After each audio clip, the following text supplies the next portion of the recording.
కిలోమీటర్ల దూరంలోనే ఇంత పెద్ద విపత్తు జరిగినా ప్రజల్ని కాపాడలేకపోయారు అంటే ఇది రాష్ట్ర ప్రభుత్వం, రాష్ట్ర ముఖ్యమంత్రి వైఫల్యం కాదని నేను అడుగుతున్నా.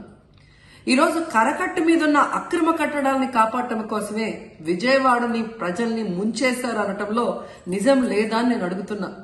గంట ముందు ప్రజలకు చెప్పినా వాళ్ళు ముంపు బారిన పడేవారు కాదు. వాళ్ళని అప్రమత్తం చేసి ఒక సేఫ్ అయిన ప్లేస్కి పంపించున్నా ఈరోజు ఇన్ని లక్షల మంది, దాదాపుగా 3 లక్షల మందికి పైగా 4 రోజుల పాటు కరెంటు లేకుండా, తిండి లేకుండా, చిన్న బిడ్డలకి పాలు లేకుండా ఈ విధంగా నీళ్లలో మునిగి అవస్థలు పడాల్సిన అవసరం లేదు. దురదృష్టం ఏంటంటే ఈ రాష్ట్ర ముఖ్యమంత్రి నుంచి మంత్రుల వరకు ఎప్పుడు ఫ్రైడే వస్తుందా, ఎప్పుడు హైదరాబాద్కి వెళ్దామా, లేదా ఎప్పుడు విహారయాత్రలకు వెళ్దామా అని ప్లాన్ చేసుకోవడంలోనే చిత్తశుద్ధిగా ఉన్నారనేది ఈ 5 రోజులు మీరు చూస్తే మీకే అర్థమవుతుంది. 30వ తేదీ భారీ వర్షాలు వస్తాయని ముఖ్యమంత్రి గారికి, మంత్రులకి 28వ తేదీనే వాతావరణ శాఖ సమాచారం అందించినా ఎటువంటి సమీక్షలు లేదు, ఎటువంటి ముందస్తు జాగ్రత్తలు లేదు, ప్రజల్ని కాపాడాలన్న చిత్తశుద్ధి లేదు అనేది స్పష్టంగా అర్థమవుతుంది. ఎందుకంటే ఈ రోజుటి వరకు 4-5 రోజులు ప్రజలకి తిండి అందించడంలో ఈ ప్రభుత్వం విఫలమైంది. కనీసం ఇది జరిగినప్పుడు సీఎం గారు పనిచేయట్లేదు, వయసు అయిపోయింది. డిప్యూటీ సీఎం గారు, పంచాయతీరాజ్ శాఖ మంత్రి గారు కనీసం తన శాఖను అప్రమత్తం చేసి ప్రజల్ని కాపాడాల్సిన బాధ్యత ఉన్నా ఈ రోజు 5 రోజుల వరకు ఆయన అసలు విజయవాడ వైపే రాలేదు. ఇక ఆ కాన్స్టిట్యున్సీ ఎమ్మెల్యే ప్లస్ రాష్ట్ర మంత్రి లోకేష్ గారు మొత్తం మునిగిపోయి మంగళగిరి, విజయవాడ అలల్లాడిపోతుంటే ఆయన హైదరాబాద్ లో ఎంజాయ్ చేస్తున్నారు. ఇక హోంమంత్రి గారు తెలిసిన సంగతే. ఇక మున్సిపల్ శాఖ మంత్రి నారాయణ గారు ఈరోజు విజయవాడని ముంచేసింది ఈ మున్సిపల్ శాఖ నిర్లక్ష్యం కాదని నేను అడుగుతున్నా. ప్రజల్ని సురక్షిత ప్రాంతాలకు తరలించే విధంగా ఈ నారాయణ గారు రివ్యూ చేయకపోవటం వల్ల ఈరోజు లక్షలాది మంది నీళ్లలో మునిగిపోయారు. వాళ్ళందరూ కూడా ప్రభుత్వం ఎప్పుడు కాపాడుతుందా అని ఎదురు చూస్తున్నారు, అయినా వీళ్ళకి పట్టింపు లేదు. ఇక రామానాయుడు గారు ఇరిగేషన్ మంత్రి, కనీసం ముందస్తు రివ్యూలు లేదు. కనీసం వరదలు వచ్చి ప్రజలు మునిగిపోతుంటే బోట్లను కూడా కొనుగోలు చేసో రెంట్కి తీసుకొని ఆ ప్రజల్ని తరలించే కార్యక్రమం ఆయన కూడా చేయలేదు. ఇక ఎప్పుడు వరదలు వచ్చినా, భారీ వర్షాలు వచ్చినా ముఖ్యమైన శాఖ రెవెన్యూ శాఖ. అనగాన సత్యప్రసాద్ గారు ఈయన విహారయాత్రలో ఎంజాయ్ చేస్తున్నాడు. కనీసం పునరావాస కేంద్రాలు ఏర్పాటు చేయాలి, మరి ఆ ప్రజలకి పాలు, తిండి అన్ని అందించాల్సిన బాధ్యత ఉన్నా ఏం పట్టించుకోలేదు. సో ఈ విధంగా చంద్రబాబు నాయుడు గారి దగ్గర నుంచి మంత్రులంతా కూడా ప్రజల్ని గాలికి వదిలేసి ఎలా నిర్లక్ష్యం వహిస్తున్నారో చూడండి. ఇప్పటికైనా వాళ్ళు కళ్ళు తెరిచి ప్రజల్ని కాపాడండి అని చేతులెత్తి నమస్కరిస్తున్నా. గతంలో జగనన్న ఏ విధంగా వాలంటీర్ వ్యవస్థ ద్వారా, సచివాలయ వ్యవస్థ ద్వారా ప్రజలకి ఏం కావాలన్నా ఇమీడియట్ గా వాళ్ళకి అందుబాటులోకి తీసుకెళ్లటమే కాకుండా ఏదైనా ప్రకృతి వైపరీత్యం వచ్చినప్పుడు వెంటనే వాళ్ళని సురక్షితంగా కాపాడే విధంగా ఈ సచివాలయ వాలంటీర్ వ్యవస్థని ఉపయోగించుకోండి. జగనన్న మీద కక్షతో ఆ వ్యవస్థల్ని నాశనం చేయడం వల్లే ఈరోజు ప్రజలకు ఎవరు ఏం అందించలేకపోతున్నారని తెలుసుకోండి. అండ్ ఈరోజు జగనన్న విజన్ ఉన్న నాయకుడు, ప్రజల్ని ప్రేమించే నాయకుడని మరోసారి రుజువు చేసుకున్నారు. ఆయన కట్టించిన ప్రొటెక్షన్ వాళ్ళు లేకపోతే ఇంకా 1,50,000 పైగా కుటుంబాలు మునిగిపోయే ప్రమాదం ఉండేది. ఈరోజు ఆ ప్రాంతమంతా సేఫ్ గా ఉంది విజయవాడలో ఒక సైడ్ అంటే అది జగనన్న ప్రజల పట్ల ఉన్న అభిమానంతో ఆ ప్రొటెక్షన్ వాల్ కట్టించడం అనేది కూడా మనం అందరం గుర్తుంచుకోవాలి. జిల్లాల నుంచి దగ్గర 9-10 జిల్లాల నుంచి ఫుడ్ కూడా తయారు చేసి వీలైతే ఎయిర్ లిఫ్ట్ కానీ దగ్గరుంటే ట్రాన్స్పోర్టేషన్ తెప్పిస్తున్నాం. మార్నింగ్ బ్రేక్ఫాస్ట్కి కానీ, మధ్యాహ్నం లంచ్ కానీ, రాత్రికి డిన్నర్కి కానీ 3 సార్లు సర్వ్ చేయాలి. చాలా క్లియర్గా పెట్టుకున్నాం. ఒకే ఆదేశం ఇచ్చాను, లాస్ట్ మైల్లో ఉండే లాస్ట్ పర్సన్కి ఇది చేరాలి. ఏ విధంగా చేరేస్తారో నాకు అనవసరం, ఆర్గ్యుమెంట్స్ లేవు.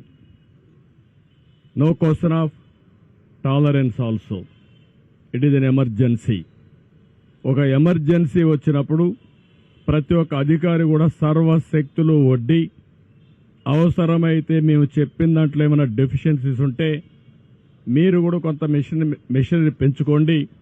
మీకు డిపార్ట్మెంట్స్ ఉన్నాయి, ఎగ్జిస్టింగ్ ఇక్కడ ఉండే డిపార్ట్మెంట్స్ ఉన్నాయి, పూర్తిగా సహకరిస్తారు. నాకు కావాల్సింది లాస్ట్ మెయిల్లో డెలివరీ జరిగి తీరాలి. 2 రోజుల నుంచి ఇబ్బందిలో ఉండే ప్రజలు ఇంకా కూడా ఇబ్బంది పడడానికి వీలు లేదు. అది చాలా స్పష్టంగా ఆదేశాలు ఇచ్చా. ఇంకా ఆదేశాలను అమలు చేయకపోతే చాలా కఠినంగా కూడా వ్యవహరిస్తా. ఆ విషయం కూడా చెప్తున్నా. నేను అందుకే చాలా క్లియర్గా హైరార్కీ ఇచ్చా. టెక్నాలజీ కూడా మైన్యూట్ డీటెయిల్స్ వర్కౌట్ చేసా. ఆ విషయం కూడా మీకు చెప్పాలి. ఎందుకంటే సింగ్ నగర్కి అన్ని వెహికల్స్ వస్తే అక్కడ అందరూ రావడం, పెద్ద ఎత్తున అక్కడి నుంచి కిందికి పోనీయకుండా చేసే పరిస్థితి వచ్చారు. సింగ్ నగర్లో ఉండే అందరినీ కోరుతున్నా, ఎవరు అక్కడ సమావేశం కావద్దండి. వెహికల్ వస్తే మీ డివిజన్కి, మీ సచివాలయం ఏరియాకి వస్తాయి, అక్కడనే డిస్ట్రిబ్యూట్ చేస్తాం తప్ప ఇక్కడ డిస్ట్రిబ్యూషన్ కూడా ఆపేయమని చెప్పాను. అది కూడా చాలా స్పష్టమైన ఆదేశాలు ఇచ్చాం. ప్రతి ఒక్క వెహికల్లో ఎవరైతే ఒక అక్టోపస్ కానిస్టేబుల్ని, ఒక గ్రే హౌండ్స్ని, ఏపీఎస్సీ స్టాఫ్ని పెట్టాం డెలివరీ ఇవ్వడానికి. వాళ్ళు తీసుకొస్తారు ఇవన్నీ. ఎక్కడన్నా ఇవన్నీ చేయకపోతే పోలీస్ ఆఫీసర్లు కూడా చాలా క్లియర్గా చెప్తున్న, హైరార్కీ కూడా మోస్ట్ డిసిప్లిన్ ఫోర్స్ వచ్చి police. Be discipline. Law and order maintain చేసే బాధ్యత మీది. లా అండ్ ఆర్డర్ మెయింటైన్ చేయకపోతే నష్టం జరిగేది రిమోట్ ఏరియాలో ఉండే పేదవాడికి జరుగుతుంది. నేను చూశాను, వాళ్ళ బాధలు చూశాను. వాళ్ళ బాధలు చూస్తే వన్ననా తీర్థం ఒకటి కాదు. ఒక తండ్రి భార్యను వదిలిపెట్టి బిడ్డ బతుకు కోసం సేవ్ చేసుకోవాలని వచ్చాడంటే మనం ఊహించుకోవాలి. అదేవిధంగా ముసలి వాళ్ళు, నడవలేని వాళ్ళు నీళ్లలో నడిచొచ్చి బట్టలు లేకుండా వచ్చారంటే వాళ్ళ బాధలు అర్థం చేసుకోవాలి. ప్రతి ఒక్క ఇంటిలో ఈరోజు పాములు వచ్చే పరిస్థితికి వచ్చాయి, తేళ్లు వచ్చే పరిస్థితికి వచ్చాయి. అంటే పై బిల్డింగ్లో ఉండే వాళ్ళకు కూడా ఈ పాములు, తేళ్లు ఇవన్నీ చూస్తామంటే బాధ, భయం ఉంటుంది. ఈ విధంగా ప్రతి ఒక్క కుటుంబానికి ఒక బాధ ఉంది. మానవతా దృక్పథంతో మనం పనిచేయాల్సిన అవసరం ఉంది. అందుకే నేను చాలా క్లియర్గా చెప్తున్నా. నేను ఐవీఆర్ఎస్ కండక్ట్ చేస్తున్నా. ఇంకా కొన్ని ప్రాంతాల్లో ఫుడ్ రీచ్ కాదని వస్తూ ఉంది. ఆ ఐవీఆర్ఎస్ మెసేజెస్ని మళ్ళీ తిరిగి ఆఫీసర్లు పంపిస్తున్నా. ఏ నెంబర్ నుంచి వచ్చిందో ఆ నెంబర్ కూడా పంపిస్తున్నా. నేను అందుకనే ప్రజలందరికీ అప్పీల్ చేస్తున్నా. నేను పంపించే ఐవీఆర్ఎస్ మీకోసరం పంపిస్తున్నా. మీరు ప్రాపర్గా సమాధానం చెప్పండి. ఇమీడియట్గా మా ఆఫీసర్ని మీ ఇంటికి పంపించే బాధ్యత, మీకు టచ్లోకి వచ్చే బాధ్యత తీసుకుంటా. అదే సమయంలో ఏమాత్రం అవాస్తవాలు చెప్పొద్దండి, వాస్తవాలు చెప్పండి. ఇలాంటి ఒక విపత్కరమైన పరిస్థితిలో ఉండే మనమందరం ఆలోచించాల్సింది, ఎప్పటికప్పుడు మీరు సమాచారం నాకు ఇవ్వగలిగితే ఆ సమాచారాన్ని బేస్ చేసుకుని ఇమ్మీడియట్గా యాక్షన్ తీసుకుంటా. ఇంకా ఎక్కడికక్కడ నేను సర్ప్రైజ్ ఇన్స్పెక్షన్స్ కూడా వెళ్తున్నాను. నేను అందరి అంత చెప్తున్నాను. ఇంతవరకు 2 రోజుల నుంచి చెప్పాం. ఇప్పుడు ఎవ్వరు సరిగా పని చేయలేదు అని కన్ఫర్మేషన్కి వస్తే యాక్షన్స్ తప్ప ఇంకేముండవు. అది యాక్షన్స్ కూడా డ్రాస్టిక్గా ఉంటాయి. దయచేసి అర్థం చేసుకోండి. Rise to the occasion. మానవతా దృక్పథంతో పనిచేయండి. ప్రతి ఒక్కరిని ఆదుకునే బాధ్యత తీసుకుందాం. మళ్ళీ ప్రభుత్వ ఇమేజ్ పెంచుకుందాం. మనం ఉండేది ప్రజల కష్టాల్లో ఉన్నప్పుడు సర్వశక్తులు ఒడ్డి వాళ్ళకి సేవ చేయాల్సిన అవసరం ఉంది.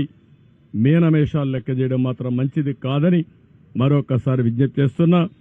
రాత్రి ఎవ్రీడే రాత్రి 9 గంటలకు నేను రివ్యూ చేసుకుంటున్నాను.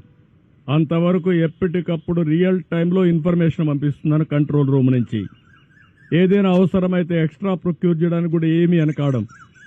Money is not the criteria. ఎట్టి పరిస్థితుల్లో ఇబ్బందులు లేకుండా వీళ్ళు చేయడం మా బాధ్యత. అది చేస్తాం. ఇది అవుతానే శానిటేషన్ మీద ఉంటాం.